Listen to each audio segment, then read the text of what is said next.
Well, greetings, everyone. Welcome back to another episode of WTF Walk the Floors. I'm Stephanie Leger with First Rate Hospitality, and I'm joined with my co host, Michele Kline of Kline Hospitality. Hi, Michele. How are you today? Hi, Stephanie. How are you?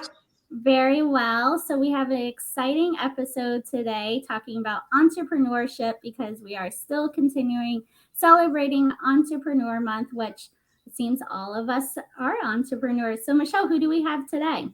So we have someone who's really delightful. And if you talk about guest experience, this is the person to talk to, right? Eduardo Duran, tell us who you are, a little bit about your career. You've been all over the place. I can't even ask. Like you were like what, 3 years old when you started? It's ridiculous. Was different labor laws back then. Probably, yes, totally. So tell us a little bit about you. And obviously, we want to concentrate on that moment where you said, I'm going to jump off the plane, but I do have a parachute. What does that parachute look like? And how was a little bit of that journey for you? And then we'll take a deep dive into what are those other areas, or perhaps like, how do you impact people today? Do you still have reach with employees and all those beautiful things? So tell us about you. So my name is Eduardo Duran. I am the president and founder of Inside Hospitality Solutions. We are a boutique luxury consulting firm, and we focus on luxury within the hospitality industry, whether that is hotels, private residences, condominium associations, yachts, planes, boats, you name it. So that's what I'm focusing my life right now on, and all of my energy before jumping off the plane. As you so eloquently put it, Michele, I was working for Forbes Travel Guide for a number of years. So both Stephanie and I have that little bit of like common background, if you will. But most of my career in hospitality was with Ritz-Carlton. As Michele mentioned, I started when I was 3 years old, 15 years ago. I started with Ritz-Carlton at a very early age. I started when probably was 16 or so.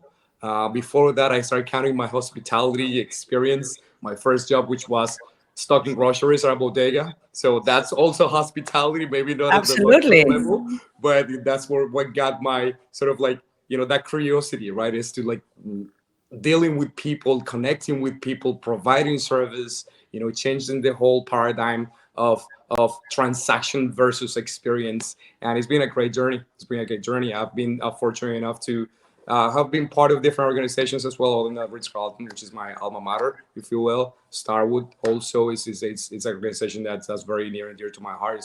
I was part of them for some time, and also Soho House, which was a little bit of a different take on hospitality and luxury. And I'm so happy that I had that diverse background. Absolutely. Wonderful. And then what was, Eduardo, jumping right into it. So what was that aha moment of leaving these major well-known brands and now going out and just jumping ship and starting off and doing your own thing as an entrepreneur? Well, it's interesting because I've always had that side of me. I do other things other than hospitality in terms of being entrepreneurial. But it came down to, actually, to be quite frank with you, necessity, which is the mother of all invention. My company is a pretty young company. We started about 2.5 years ago, in the middle of the pandemic. And I remember having a conversation with my boss at the time when he told me, like everybody knew that, people was getting laid off. Some people was getting furloughed as well. I was very fortunate that I wasn't at that point, just because of I was able to speak a couple of languages, and I was very well familiar with the Middle East region and so on and so forth, and that was still profitable. But I remember having a conversation with my boss at the time when he said, I remember those words clear, like if it was yesterday, when the middle name of your company is travel, and you can't travel because of the pandemic, what do you do? So, you get laid off, you get furloughed. So it was more about, getting ahead of the ball for me. I knew that it was a matter of time, right? For my whole team to get disbanded, and I decided to actually take a leap of faith and jump off that plane, right? So pretty much, Eduardo, you were pushed off the plane, but someone said, I "Here, jumped off the here's the plane before I parachute." got pushed. So Right? And you were able to grasp the parachute, put it on real quickly as you were in air. yeah, I didn't have a parachute. I found my parachute during free fall, and I Exactly. grabbed a hold of that thing, and I never let it go. And here we are.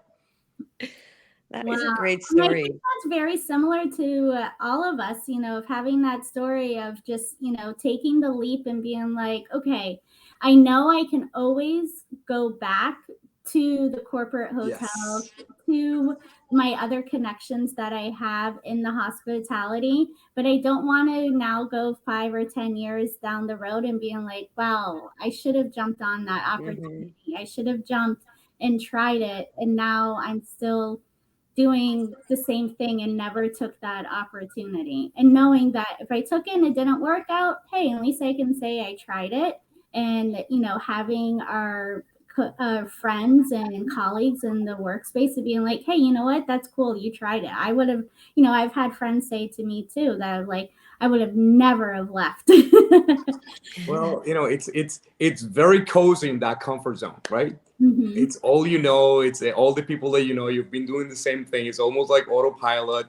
You're very cozy in there, but it's also a very, I don't know, very deserted kind of like zone where nothing grows, right? You're Sure. maintaining, but nothing really grows, right? And I love the way that you put it, Stephanie, in terms of taking that leap of faith as well. And I always have hotel operations to get back to. I have friends, but what if it works, right? What if it works out?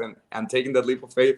And one of the things that made me take that leap, right, that made me push myself off that plane was a quote. I love quotes. Anyone that works over it's called it's this kind of like our butter about bread and butter, right? And there's a quote that's been my mantra for, God, I don't know, as long as I can remember. And it's by Mark Twain, and it's 20 years from now, the things that you will regret the most are those you didn't do versus those you did do.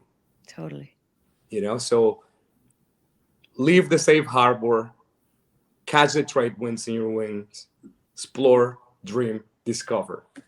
So I kept telling Absolutely. myself that until I believed it. On my mind, which is the fact that, yes, you are in that comfort zone for a very long time, right? And even though you made move around different brands, you still have some sort of the same processes and things kind of, it's almost kind of like the same track. You're a little train and it's the same track. The track may have a different color, or perhaps at some point in time it's made of wood and sometimes it's made of iron, whatever that looks like, right? But it's always the same little track. And Now, it's always going the same way. It's the always going the same same direction, destination. right? And So all of the stops. what happens when you decide to take that leap of faith and move out of that comfort zone and create your own thing is you now have two things that are in front of you. Number one is the fear of, I have to create all these new processes myself, Right. right? From Absolutely. scratch. Yeah. And be all the different departments: finance, marketing, Be Totally. operations. everything. You're You a one can't man just shoot band. an email to the finance guy and say, "Hey, how's our profitability doing?" Or you can't shoot an email to a marketing guy, "Hey, how are we looking in terms of SEO?" You are everything. Yeah. How many times did you go to bed late and thought, oh my gosh, I have to be at work at X time? And then you're thinking, what are they going to do? Fire me? But anyway, I don't want to get off track. This is the thing. You have to get out of your comfort zone. All of a sudden, you Right. realize I have all these processes that now I have to set in place, right? And I have to Correct. create. But then on the other hand, you are facing this incredible opportunity to create those processes, right?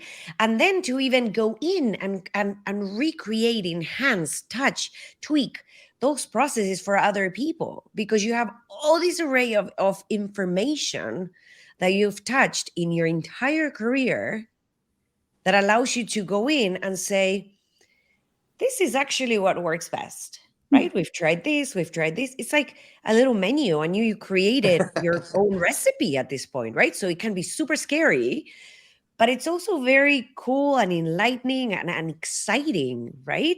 So how was that, or how do you see that from your perspective? I see it very, very similar way that you see it, Michelle. I mean, in terms of, I would say, not the menu, but I knew the ingredients, and now I started to create my own interpretation of the dishes that I used to create before, but now with my own DNA, with my own originality, with my own sauce, if you will, my own flavor, right? And that's sort of like, your brand identity. you know it definitely scary because you don't have the machine behind you, right. I think something that all of us have in common, the three of us, and any other entrepreneur that is actually watching this show now, is that we are gluttons for punishment. That's the only way that I can describe it, and any hotelier can also agree with that. Hospitality is the only industry in which you get shredded to pieces today, and then tomorrow you come back with that smile and let's do it again, right? Yeah. So the terms of being resilient, which to me is one of the most fundamental attributes or core competencies that an entrepreneur should have, being resilience is right, being resilient. That's something that I learned through hospitality, and I just basically translated into my own company. But yes, it is scary. Yes, you don't have the same support that you had before, but also it's extremely liberating. Yes. Yeah. Extremely liberating and exhilarating to know that, yes, I know that if this doesn't work, I don't eat tomorrow. But that also adds that level of like, you know what? It's kind of like, I've always been like, my mom actually taught me this, and it's just, listen, the no is already there. It is completely up to you to turn that into a yes, but that depends on to whether or not you knock on that door. Yep. And even if that door gets open and gets slammed in your face, if you're resilient enough, you're gonna find a window. You're gonna crack it open, and you're gonna get it somehow. And that whole creativity and resourcefulness is something that's extremely exciting for me. I'm a creative. I'm also a musician, so I see things maybe in a different way. But it's all about creating. It's just it's how powerful it is that we have been allowed the opportunity to actually create and I guess, build our own path. Absolutely. Absolutely. So a question I also too have for you, Eduardo, is, we come from a very traditional background with Ritz-Carlton and Forbes Travel Guide. And, so much out of the pandemic has changed with the trends. And so now how do you stay on top of those trends when you're providing those training or consulting services for your clients? Well, I think removing ego from the equation is a huge learning and humbling lesson. Also know that you can actually, I've always been that type of friend that everyone can rely on you, but when I'm going through something, I don't tell anybody. So that's ego. That was my ego speaking. I had to like really put it aside and say, you know what, I've been there for them, and it's not a quid pro quo per se, but if I feel appreciated when someone, a friend, a colleague, someone I mentor, asks me for advice, or ask me for a favor. It's an honor for me to do that. So I know that I knew their hearts. So reaching out to people, staying current, reinventing yourself. The industry that we're in, and my company allows me to travel a lot. So really keeping an open mind and open heart to absolutely any learning opportunity that you may have from time to time, emptying that glass, this glass right here, right? Because if you fill this glass with information, with water that's 30 years old when you started your career, is that water really, appetizing anymore? Are you really getting any nutrition, any nourishment out of that water, or is it poisoning you? Right? So humility, removing ego, reaching out to your friends, traveling, I think, is the best teacher that I have in my life. I joined this company. I mean, I joined the hospitality industry because I wanted to see the world. I Mm-hmm. couldn't afford to see the world. My family wasn't able to provide me with that opportunity. So, in hospitality, I had the opportunity to see the world without leaving my city, because the world will come to me. And then eventually, you have the chance of proving yourself and just getting out there and seeing new cultures, new countries, new people, and learning from that. Absolutely. I love your excitement, your enthusiasm, and I can only imagine how that trickles down to anything you touch, anything you do, anyone you work with. So that is just such a great trait to have when it comes to what we do for a living, right? Because it's truly contagious, and I absolutely love your energy, Eduardo. That's so fantastic. Thank you. So, would you at this point share with us what has been your most memorable mouth opening moment in your career? That one moment where you said, "Are you serious? Are you kidding me right now?" A Right? It could be WTF something moment. amazing, but typically it's like, how? Why? What is that moment for you? Well, there are You can narrow several. it down to one, There are obviously. several. This is Okay, I'm gonna share away. try to choose one that impacted me the most, and it was a lesson in leadership that I learned very early on. So I've been extremely fortunate and blessed to have had and to have mentors, people that really care for me, that have given me an opportunity when I didn't even believe myself, when they saw something that I couldn't understand. And sometimes it takes me a long time to see what they see, but I get it eventually.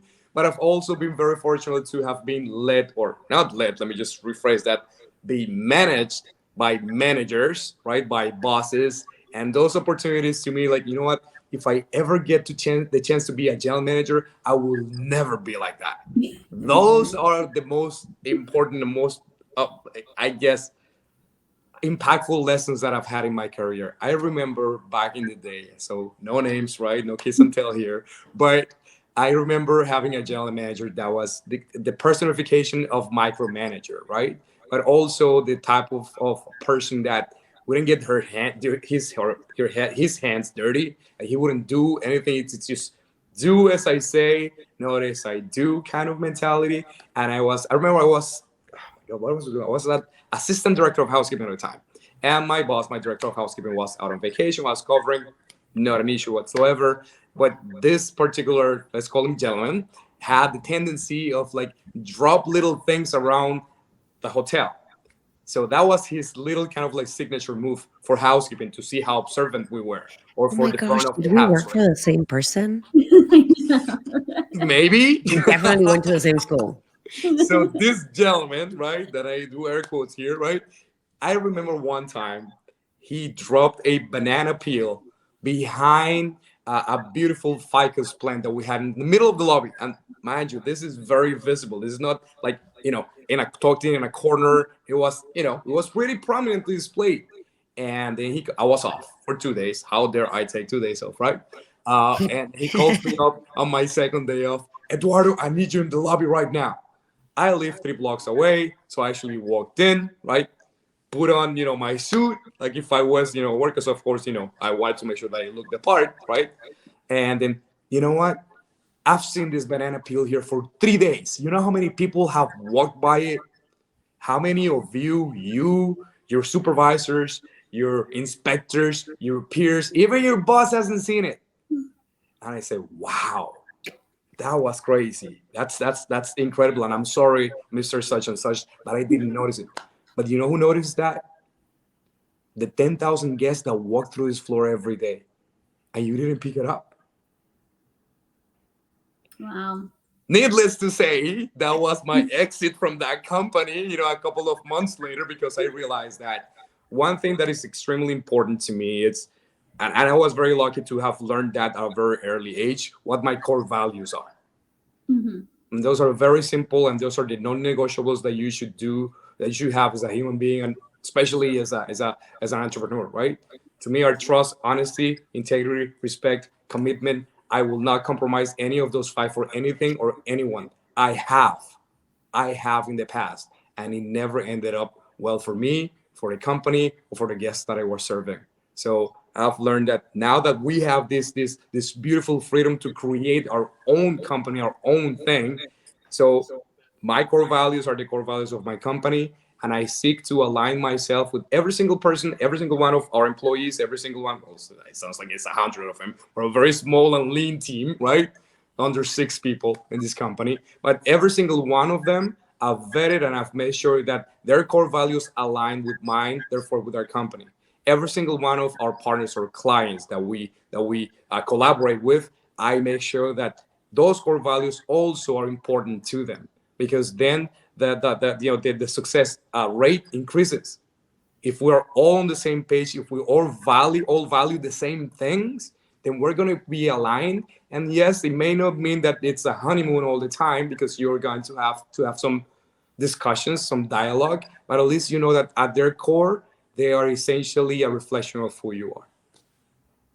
Wow. Beautiful. I love that. Well, that was great. I strongly leave believing that we did work for the same person, which is very interesting. And what that helped me learn is that you have to be very, you have to have this great bond and great relationship, solid relationship with your surveillance team, so that eventually you can prove who was the one that threw the banana peel Oh, I behind the definitely did. fakis at the lobby, right? Yeah. Well, this was great. Thank you so much, Eduardo, for being here, for sharing your love, sharing your energy. We are so excited about everything that you're doing, and the fact that you're continuing this on and spreading it across every luxury brand. And congratulations on being a 2.5 year entrepreneur successfully. Woo. Thank you so very much for the opportunity to actually share this time with you. You've created such a beautiful platform that is not only fun, but it's also enlightening and it's memorable. And kudos to you for doing this for our industry, because we really do need more of this. Thank Thank you. you so much. And Eduardo, where could our listeners be able to reach out to you and connect with you? They could reach out to me via LinkedIn. They could reach out to me via our website, insidehospitality.com.